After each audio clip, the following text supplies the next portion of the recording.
दोस्तों नमस्कार। दोस्तों ये चेतने का वक्त है। चेत जाइए, जाग जाइए, इस देश के हालात को समझ लीजिए, अन्यथा ये देश अंधेरी गुफा में चला जाएगा और उसके बाद आपके पास कोई विकल्प ही नहीं बचेगा कि आप उस अंधेरी गुफा से बाहर निकले तो कैसे निकले। चाहे वो शिक्षा का क्षेत्र हो, चाहे हेल्थ सेक्टर हो। इतना ही नहीं, जो असंगठित क्षेत्र की स्थिति है उससे बुरी स्थिति इस देश में सरकारी कर्मचारियों की भी हो सकती है। उनको देने के लिए वेतन सरकारों के पास नहीं बचेगा, कोई कर्ज नहीं देगा, रिजर्व बैंक नोट छापने की स्थिति में नहीं रहेगा। अंतर्राष्ट्रीय तौर पर आईएमएफ और वर्ल्ड बैंक जो लोन देते हैं उसका इंटरेस्ट रेट इतना बढ़ा देंगे या फिर वह अपनी पॉलिसीज को लेकर आएंगे कि उसी लाइन पे आप देश को चलाइए, तभी हम आपको पैसा देंगे। ऐसी स्थिति इस देश के भीतर में आ सकती है क्योंकि इस देश को संभालने का विजन मौजूदा सरकार में नहीं है। यह बेहद कड़े शब्द हो सकते हैं कि एक चुनी हुई सरकार के बारे में इस तरह का वक्तव्य दिया जा रहा हो और हम कह रहे हैं कि यह सरकार इस देश को चला पाने की स्थिति में नहीं है, क्योंकि इस वक्त जो जीडीपी के आंकड़े आए हैं वो चौंकाने वाले नहीं हैं, सबसे ज्यादा त्रासदीदायक है। 1947 आजादी के बाद से इस देश में कभी भी ऐसी आर्थिक परिस्थितियां रही ही नहीं।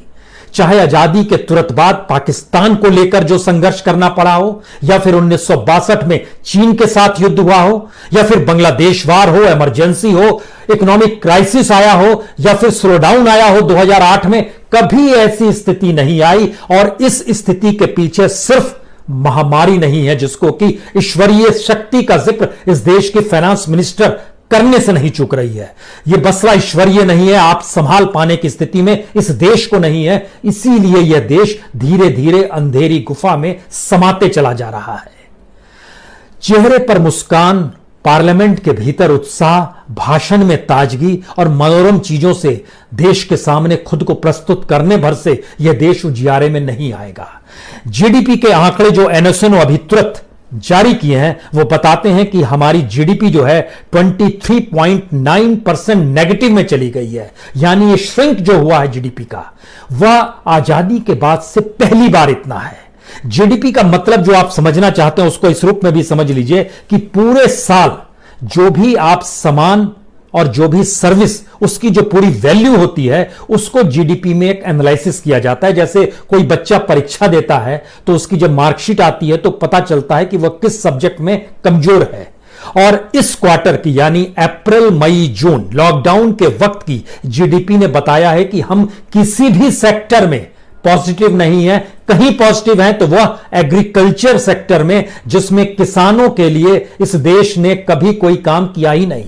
इस देश में किसानों के लिए इंफ्रास्ट्रक्चर, सिंचाई से लेकर, बीज से लेकर, खाद से लेकर, बिजली तक सिर्फ 27% को यह सुविधा है। बाकी किसानों ने अपने आप खुद को खड़ा किया है। वह 3.5% ग्रोथ के साथ है, लेकिन बाकी सारे सेक्टर नेगेटिव में है और -23.9% जीडीपी अगर इन 3 सेक्टर में है, इस 3 महीने के भीतर में है, तो हमको लगता है कुछ आपको अतीत में ले चलें, जिसके बाद आप समझ पाए कि क्यों यह सरकार विजनलेस है, वो संभाल पाने की स्थिति में नहीं है। और लॉकडाउन से ठीक पहले की स्थिति या लगातार जो डाउनफॉल हो रहा है इस सरकार का इकोनॉमी को संभालने के लिए, कैसे क्राइसिस में इस देश को ले आकर उसने खड़ा कर दिया है, हर सेक्टर के लिहाज से समझिए। आज जिस जीडीपी का पहले 3 महीने जो फर्स्ट क्वार्टर जिसको कहते हैं 2020-21 का जो फाइनेंशियल ईयर में अप्रैल मई जून में, industry sector -38.1%, service sector -20.6%, manufacturing sector -39.8%, trade hotel -47%। कल्पना के परे है यह स्थिति इस देश के भीतर में आ गई। हमको लगता है कि आज आपको आजादी के समय से ही ले जाए। सबसे पहले माइनस में हम लोग गए थे 1957-58 में, जब इस देश के भीतर में दूसरा लोकसभा चुनाव हो रहा था। उस समय हम लोग चले गए थे -1.2%। यह जीडीपी की नेगेटिविटी थी 1957 में।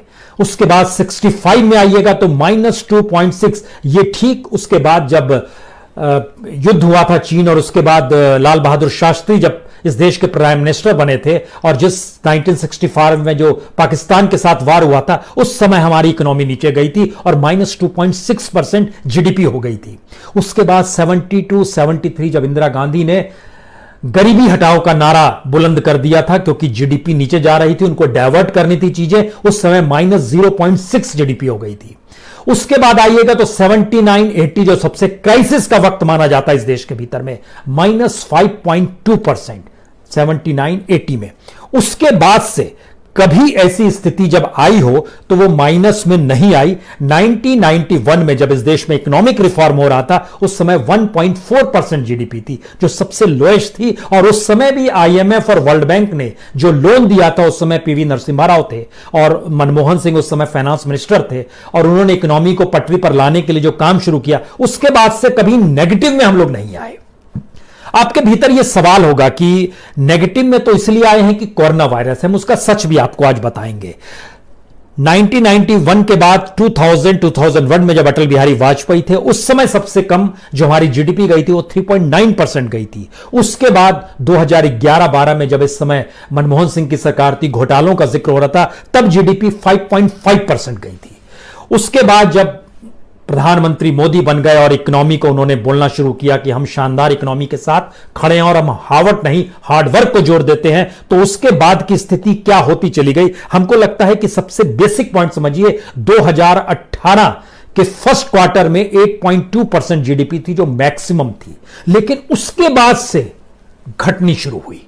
यानी 2018 के जनवरी, फरवरी, मार्च, अप्रैल, मई, जून, यहां तक स्थिति 8% के बाद, उसके बाद जब नीचे आनी शुरू होती है तो 2019 पिछले साल को लीजिए आप, लास्ट ईयर जनवरी, फरवरी, मार्च 5.7%, अप्रैल, मई, जून यानी 2019-20 का जो फर्स्ट क्वार्टर था, जैसे आज फर्स्ट क्वार्टर का जो रिजल्ट आया जिसमें -23.9% है, वह 2019-20 में चले जाएगा 5.2%। उसके बाद जुलाई, अगस्त, सितंबर 4.4%, अक्टूबर, नवंबर, दिसंबर 4.1%, जनवरी, फरवरी, मार्च जो इस साल का था वह 3.3%। ये लगातार हम कम होते चले जा रहे हैं। इकोनॉमी डामाडोल थी इस महामारी के दौर में, उसमें आग इसलिए लगी क्योंकि हमारे पास कोई विजन नहीं था और हमने इस देश को स्टैंड स्टिल लाकर खड़ा कर दिया, यानी जो जैसे वैसे ही अपने घर में बंद हो जाए। पूरी इकोनॉमी को दरवाजे के साथ बंद कर दिया, लोगों को दरवाजे के साथ बंद कर दिया, किसी दिशा में कोई ध्यान नहीं कि, और इन सब के बीच में जब स्थिति हमारी इतनी बिगड़ गई कि जीएसटी और इनकम टैक्स की वसूली भी जो लगभग 30 से 34% तक नीचे चली गई, तब सेंटर ने कहा स्टेट से हम आपको पैसा दे पाने की स्थिति में नहीं होंगे। यहीं से सबसे बड़ी बात निकलती है इस देश में। हम क्यों आपसे कह रहे हैं कि जाग जाइए? इसलिए कह रहे हैं क्योंकि आजादी का मतलब कभी पॉलिटिकल और सिविल एस्पेक्ट नहीं होता है, बल्कि इकोनॉमिक एस्पेक्ट भी होता है, सोशल एस्पेक्ट भी होता है। और जो एजुकेशन है, जो शिक्षा है, जो नौकरी करने वाले उनको जो वेतन है, जो बेसिक राइट्स है, अगर वो आपको ना मिल रहा हो तो फिर आजादी का क्या मतलब है? हम लोग एक ऐसी स्थिति में आ गए, हम उस दिशा में आपके पास आए उस फैक्ट एंड फिगर के साथ। उससे पहले इस बात को भी समझ लीजिए कि क्यों हम इस बात का जिक्र आपसे करना चाह रहे हैं कि इन्होंने स्थिति पहले से बिगाड़ी है। और हमको लगता है कि जनवरी से मार्च तक तो कुछ भी नहीं था, उस समय का डाटा देखिए, और अप्रैल से जुलाई तक का डाटा देखिए, जरा इसको समझने की कोशिश अब कीजिएगा। मैन्युफैक्चरिंग जनवरी से मार्च में ही माइनस में चली जा चुकी थी, -1.4, जो मैन्युफैक्चरिंग आज की तारीख में बढ़ते बढ़ते जुलाई तक में 38% नीचे आ चुकी है, जिसमें इंडस्ट्री ग्रोथ जो है -38% हो गया है। कंस्ट्रक्शन जनवरी, फरवरी, मार्च यानी लॉकडाउन नहीं हुआ था, महामारी नहीं आई थी, -2.2% में वो आ चुका था, वो आज की तारीख में -42% हो गया है। जो ट्रेड, होटल, ट्रांसपोर्ट, कम्युनिकेशन जो इस दौर में काम ही नहीं कर रहे थे वो -44% तक पहुंचे हैं। लेकिन जनवरी, फरवरी, मार्च में भी दुनिया के तमाम देशों की फहरिस्त में भारत सबसे कम था, 2.6%, वह भी नीचे आ गया था। माइनिंग जो दुनिया में 10% से ऊपर रहती है, जनवरी, फरवरी, मार्च में हम उसमें 5.2% पे आ गए थे, आज की तारीख में -22% पे खड़े हैं। किसी भी सेक्टर का जिक्र करेंगे, फाइनेंस, रियल एस्टेट का जिक्र करेंगे, तो जनवरी, फरवरी, मार्च में 2.4% पे आ गए थे, जो कि एवरेज दुनिया के तमाम देशों में 8% से ज्यादा आ रहा है। हम आज -9% हैं, यानी दुनिया के तमाम देशों की तुलना में हम बहुत पीछे हैं। हम कोई संभाल पाने की स्थिति में नहीं है, क्योंकि हमने जो निर्णय लिए वो लोगों को स्टैंड स्टिल कर दिए। और यहीं से ये सबसे बड़ा सवाल निकला कि जब हमारी जीडीपी इतनी श्रिंक कर जाएगी, और जब भी जीडीपी श्रिंक करती है तो उसका मतलब बहुत साफ होता है कि साल भर होने वाले जो भी सामान होते हैं, जो भी सेवा होती है, उनकी कुल वैल्यू को जीडीपी से जोड़ा जाता है। इसको अब इस रूप में समझिए कि हमारे यहां धीरे धीरे लोग पैसा नहीं निकालेंगे, यानी सामान जो खरीदना चाहता है वो नहीं खरीदेगा, जो एक्सपेंडिचर है लोगों का कम होने लगेगा, जो सारी चीज इन्वेस्टमेंट हो रही है वो धीरे धीरे और कम होने लगेगी। यानी स्थिति सीधे सीधे बैंकों तक भी पहुंचेगी, रिजर्व बैंक तक भी पहुंचेगी। और रिजर्व बैंक को संभाले हुए जो गवर्नर है वो लगातार जब इस बात का जिक्र करते हैं कि दरअसल आरबीआई के पास अभी भी हथियार है, तो कौन सा हथियार है, ये एक बड़ा सवाल इसलिए है क्योंकि जब इस देश की सरकार ने इस बात का जिक्र किया कि आप राज्यों से कहा हम पैसा आपको जीएसटी का नहीं दे पाएंगे, आप रिजर्व बैंक से पैसा लीजिए, तो हमें लगा कि आज आपको यह भी जानना चाहिए राज्यों के ऊपर जो बोझ है, किसी भी राज्य को ले लीजिए आप, रैंडमली अगर किसी भी राज्य को चुनना चाहते हैं तो जैसे आप उत्तर प्रदेश चुनिए, सबसे बड़ा राज्य है। उत्तर प्रदेश में इस बार का जो बजट आया और आज जो स्थिति है, जरा इसको समझिए।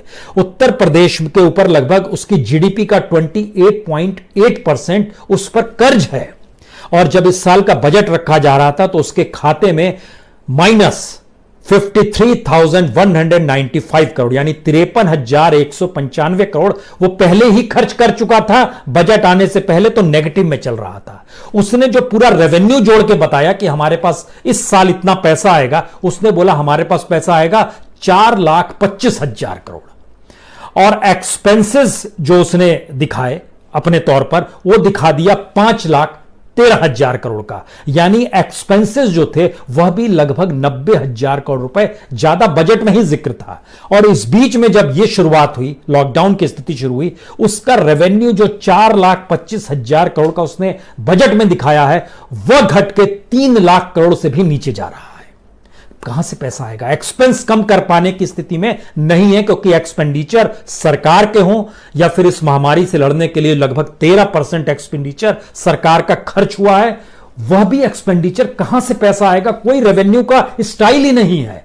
इसीलिए इस सरकार को लेकर आपको सोचना होगा आप क्या करना है, क्योंकि यह अंधेरी गुफा में आपको ले जा चुकी है, आपको उससे बाहर निकलना है। इसके बाद देखिए बिहार में लगभग 30% कर्ज है जीडीपी का। बिहार की जीडीपी जो होगी उसका 30% वो कर्ज में डूबी हुई है, और इस बार जब बजट रखा गया तो 20,374 करोड़ रुपए माइनस थे, उसके पास नेगेटिव थे, और उसने अपना रेवेन्यू दिखलाया कि हम 1,84,000 करोड़ रुपए हम रेवेन्यू लेकर आएंगे। लेकिन एक्सपेंडिचर जब दिखाया तो उसमें था कि 2,11,000 करोड़ रुपए एक्सपेंडिचर हो जाएगा, यानी फिर नेगेटिव में आप चले जाएंगे। यानी वित्तीय घाटा लगातार बढ़ रहा है। वित्तीय घाटे के बोझ तले राज्य तो खोखले हो जाएंगे, कंगाल हो जाएंगे। हमको लगता है एक और राज्य आपको लेना चाहिए, खासतौर से महाराष्ट्र को लीजिए। महाराष्ट्र की स्थिति में लगभग 16% उसके ऊपर कर्ज है। उसकी अपनी जीडीपी जो सबसे बड़ी जीडीपी देश के अन्य राज्यों के मुकाबले में है, उसके ऊपर जो बजट बैलेंस आया वो माइनस में लगभग 54,618 करोड़, 54,618 करोड़ माइनस पैसा था, यानी वो पहले खर्चा हो चुका है। उसके बाद इन्होंने अपना रेवेन्यू दिखलाया 3,49,000 करोड़, और जो एक्सपेंसेस दिखाए वो 4,34,000 करोड़। जितना आ रहा है उससे ज्यादा खर्च करने की स्थिति में ये बजट में ही आ रहे हैं। वित्तीय घाटा बढ़ रहा है। इस दौर में हर साल ये होता था, इससे इनकार नहीं है, लेकिन इस बार रेवेन्यू जो था उस रेवेन्यू में ही बड़ी तादाद में पैसे की कमी आ गई, और जो रेवेन्यू आ भी रहा था छिटपुट, उसको सेंटर ने कहा हम जीएसटी देने की स्थिति में नहीं है। यह कल्पना के परे है इसके बाद क्या स्थिति इस देश के भीतर के राज्यों की बनने वाली है। हमको लगता है पंजाब राज्य भी ले लीजिए, आपके दिमाग में होगा कि एग्रीकल्चर स्टेट है। पंजाब के ऊपर तो सबसे ज्यादा 38% उस पर कर्ज है, और उसने जो अपना बजट बैलेंस दिखाया उसमें 18,828 करोड़ नेगेटिव थे। रेवेन्यू जो उसने दिखलाया बजट में वो बताया कि हम लगभग 88,000 करोड़ रुपए रेवेन्यू से कमा लेंगे, खर्च करेंगे 1.55 लाख करोड़। डबल आप खर्च कर रहे हैं। उसमें इस नेगेटिव को भी जोड़ रहे हैं, यानी बढ़ते जा रहा है। यानी अगर सब कुछ सामान्य भी होता तो भी पंजाब का बजट जो है आने वाले वक्त में, उसके बाद जब 2021 का बजट रखा जाता तो 18,000 करोड़ से बढ़कर वो लगभग 60,000 करोड़ रुपए माइनस हो गया होता। ये कल्पना के परे अब तो और बुरी स्थिति है। और जब और बुरी स्थिति का हम आपसे जिक्र कर रहे हैं, अब यहां पर आपको समझने की जरूरत है हम क्यों कह रहे हैं। नोटबंदी इस देश के लिए डिजास्टर था। इकोनॉमी को कैसे संभालना है, आप बिल्कुल त्रासदीदायक स्थिति में ले आए, क्योंकि जीएसटी आपने एक लिहाज से मेस कर दिया पूरे देश के भीतर में, जो व्यापारी जिस भी तौर पे काम कर रहा था। यहां एक चीज और समझिए, जीएसटी और नोटबंदी ने इस देश के असंगठित क्षेत्र, अनऑर्गेनाइज सेक्टर, जिसमें कि लगभग इस देश के 90 से 94% लोग नौकरी पेशा करते हैं, उनके पास काम ही नहीं बचा। उनको पूरा तबाह कर दिया। अनऑर्गेनाइज सेक्टर आपने पूरा तबाह कर दिया। ऑर्गेनाइज सेक्टर में आपको सोशल सिक्योरिटी मिलती है, वेतन मिलता है, पीएफ कटता है, पेंशन मिलता है, ये सारी चीज ऑर्गेनाइज सेक्टर में। अनऑर्गेनाइज में ऐसा कुछ भी नहीं है।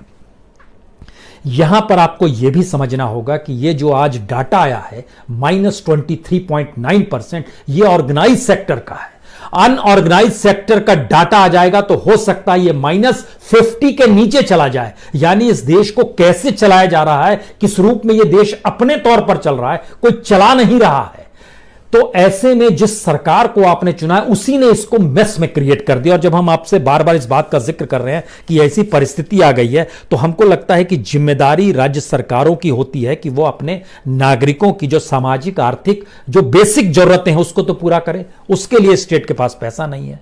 वो पैसा कल आरबीआई से लेंगे तो आरबीआई कहेगा लौटाएंगे कैसे, और ये भी कहेंगे हम आरबीआई से कैसे लौटाएंगे। छत्तीसगढ़ के मुख्यमंत्री ने आज ही लेटर लिख दिया, कहा कि भाई आप ही हमको आरबीआई से दिला दीजिए, बताइए ये क्या मतलब है, हम कहां से पैसा लेंगे। छत्तीसगढ़ भी कर्ज में डूबा हुआ राज्य है। अब सवाल यह था कि अगर आरबीआई से पैसा लेंगे और लौटाएंगे नहीं तो आरबीआई क्या अपने तौर पर सिर्फ नोट ही छापते रहेगा और इस सरकार को नोट ही देते रहेगा। और आरबीआई को भी अब जुगाड़ करने के लिए अपने सिक्योरिटीज को सेल करना पड़ रहा है। 20,000 करोड़ रुपए आज उसने कहा है कि हम किसी तरह व्यवस्था करेंगे। सवाल यह नहीं है। सवाल यह है कि आने वाले अगले 3-4 महीनों में क्या हो सकता है। हो यह सकता है कि कर्मचारियों को वेतन ना दे पाने की स्थिति में राज्य सरकारें आ जाएं।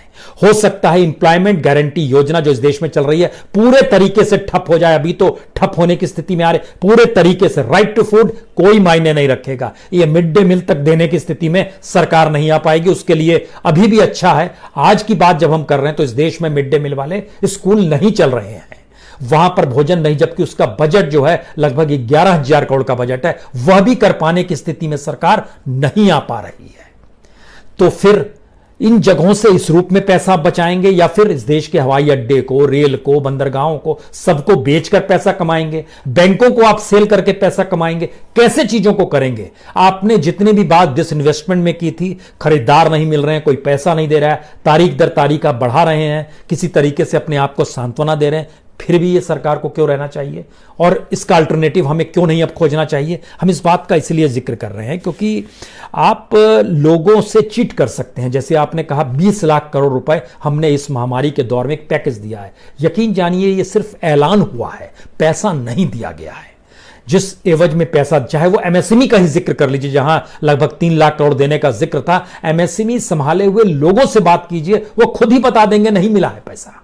और इस रूप में जितना कम पैसा दिया जा रहा है उससे चीजें संभलेंगी नहीं, यह भी एक दूसरा सच है। आप लोगों से चिट कर सकते हैं, आप चाहेंगे तो डाटा चेंज कर सकते हैं, जिस डाटा का जिक्र बार बार इस देश में होते रहा है कि आप डाटा बदल के बताते रहे खुशहाली।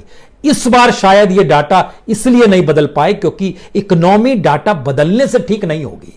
इकोनॉमी के लिए सबका पेट भरा होना चाहिए, रोजगार चलना चाहिए, इंडस्ट्री चलनी चाहिए, कॉरपोरेट का काम होना चाहिए, सर्विस सेक्टर वर्क कर रहा, सारी चीजें ठप है, सभी दिखाई दे रहा है नेगेटिव में। तो फिर कैसे आप चीजों को संभालेंगे? और अगर नहीं संभाल पाएंगे तो फिर आप अब डाटा को चेंज नहीं करेंगे। लेकिन इस डाटा को दिमाग में हमेशा रखिएगा, इस देश के ऑर्गेनाइज सेक्टर का ये डाटा है, अनऑर्गेनाइज सेक्टर का डाटा जिस दिन इस देश के सामने आएगा तबाही मच जाएगी। ऐसी स्थिति इस देश में कभी नहीं आई जो इस देश की दिशा में हम बढ़ते चले जा रहे हैं। यहीं से शुरुआत होती है कि हम लोग क्या एक ऐसी स्थिति में आ गए हैं जहां पर एक सवाल हम लोग उठा दें कि क्या वाकई इस सरकार ने लोगों को इकोनॉमिकली गुलाम बना लिया है क्या? हम इस शब्द का जानबूझ के आज इस्तेमाल करना चाहते हैं, क्योंकि अगर वह फूड ना दे पाए, अगर वो एजुकेशन ना दे पाए, अगर वो हेल्थ ना दे पाए, अगर वो बेसिक कम्युनिटीज भी आपको उपलब्ध ना करा पाए, और सबसे बड़ी उपलब्धि उसकी यही रहे कि वो 5 किलो अनाज हर व्यक्ति को, जो 80 करोड़ गरीब लोग हैं, उनको देने की स्थिति को ही सबसे बड़ी उपलब्धि के तौर पर अब हम लोग को भी नजर आ रहा है, ये वाकई सरकार की सबसे बड़ी उपलब्धि है। लेकिन यह भी अगर जो 9 महीने का दिया गया है उसकी भी कीमत अगर लगाते हैं तो वो 2.25 लाख करोड़ रुपए ही होता है। और इस देश का सच क्या है यह भी जानिएगा। देश किस रूप में कंगाल होते चला जा रहा है, हमको लगता है यह भी जानना चाहिए। यह इसलिए जानना चाहिए क्योंकि कितना घाटा अलग अलग सेक्टरों में किस किस रूप में हो गया है। हमको लगता है पिछले साल से ही तुलना करते हैं मैन्युफैक्चरिंग सेक्टर में, लास्ट ईयर जो ग्रोथ था उसके जरिए 6,94,993 का ग्रोथ था। वह 2020-21 में घटकर जो आ रहा है वो 4,46,000 करोड़ आ रहा है, यानी लगभग 2.5 लाख करोड़ रुपए मैन्युफैक्चरिंग सेक्टर में गायब हो गए। कंस्ट्रक्शन में 3.5 लाख करोड़ से घटकर 2,22,000 करोड़ पे आ रहे हैं, यानी लगभग 1.25 लाख करोड़ रुपए वहां पर गायब हो जाएंगे। माइनिंग के क्षेत्र में 1,04,000 करोड़ जो लास्ट ईयर था वह घटकर 44,000 करोड़ पर आ गया, यानी 60,000 करोड़ रुपए माइनिंग सेक्टर से इस बरस गायब हो जाएंगे।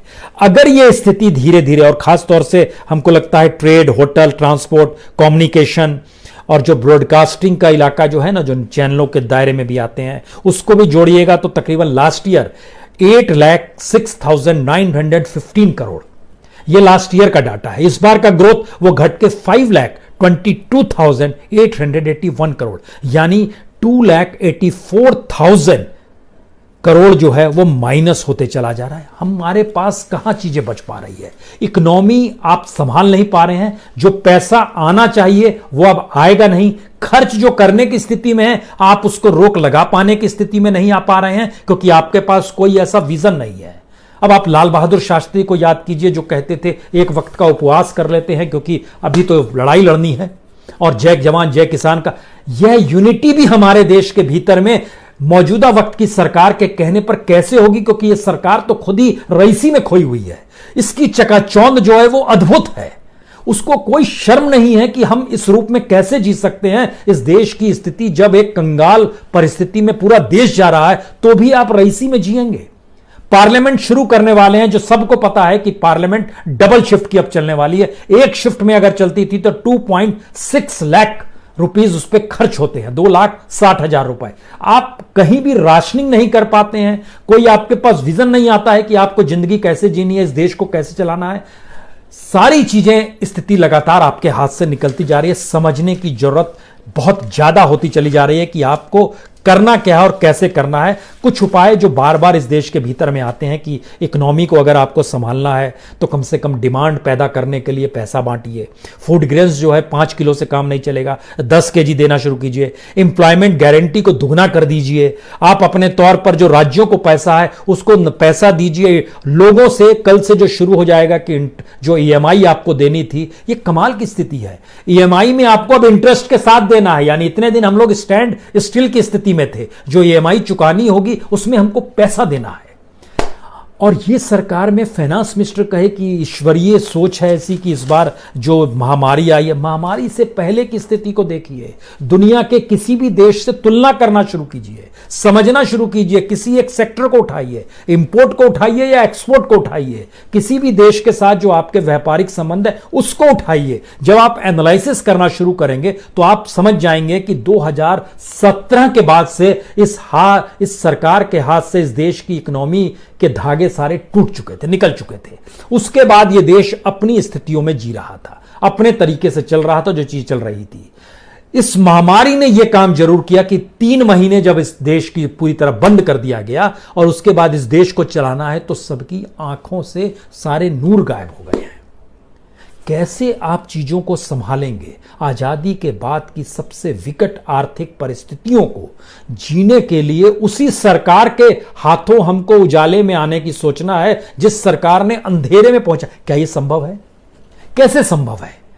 अब सवाल यह नहीं उठता है कि इसके तरीके, तौर तरीके क्या होंगे। इस देश के भीतर में जो छात्र जो संघर्ष कर रहे हैं कि परीक्षाओं को लेकर स्टूडेंट्स स्कूल नहीं जा पा रहे हैं, ऑनलाइन का इंफ्रास्ट्रक्चर हमारे यहाँ एवरेज जो है वो 27% को पार कर पाने की स्थिति में नहीं आ पा रहा है, तो क्या आर्थिक तौर पर इस देश को पूरी तरीके से लोगों को बंधक बना लिया जाएगा और कल आने वाले वक्त में कहेंगे कि हम लोग फाइनेंशियल इमरजेंसी का ऐलान करते हैं जिसमें अब हम ही सारी चीजें तय करेंगे, आपको कितने पैसे बैंक से मिलेंगे, कितनी रोटी आपको खानी चाहिए। और ये गुलामी एक जीती हुई सरकार जो बहुमत के साथ सत्ता में मौजूद है, अगर वो ना संभाल पाए तो क्या 5 साल इंतजार किया जाए? ये सोचिए जरूर अब, क्योंकि यह स्थिति बिगड़ेगी। और अभी तो सिर्फ अप्रैल मई जून का आया और हम लोग सितंबर में घुस चुके हैं। जुलाई में कोई काम नहीं हुआ, अगस्त में कोई काम नहीं हुआ, सितंबर में भी तमाम जगहों पर लॉकडाउन हो गई है। ये 3 महीने के जब रिजल्ट आएगा तो उसके बाद हम लोग 3 महीने आगे बढ़ चुके होंगे, यानी अक्टूबर नवंबर दिसंबर में अब इस 3 महीने का रिजल्ट आएगा। इस बीच में सोचिए क्या स्थिति इस देश की होने वाली है। संभल जाइए, जाग जाइए, होश में आइए। देश को कम से कम अंधेरी गर्त में जाने से रोकने के लिए आवाज तो निकालना शुरू कीजिए। बहुत बहुत शुक्रिया, बहुत बहुत शुक्रिया।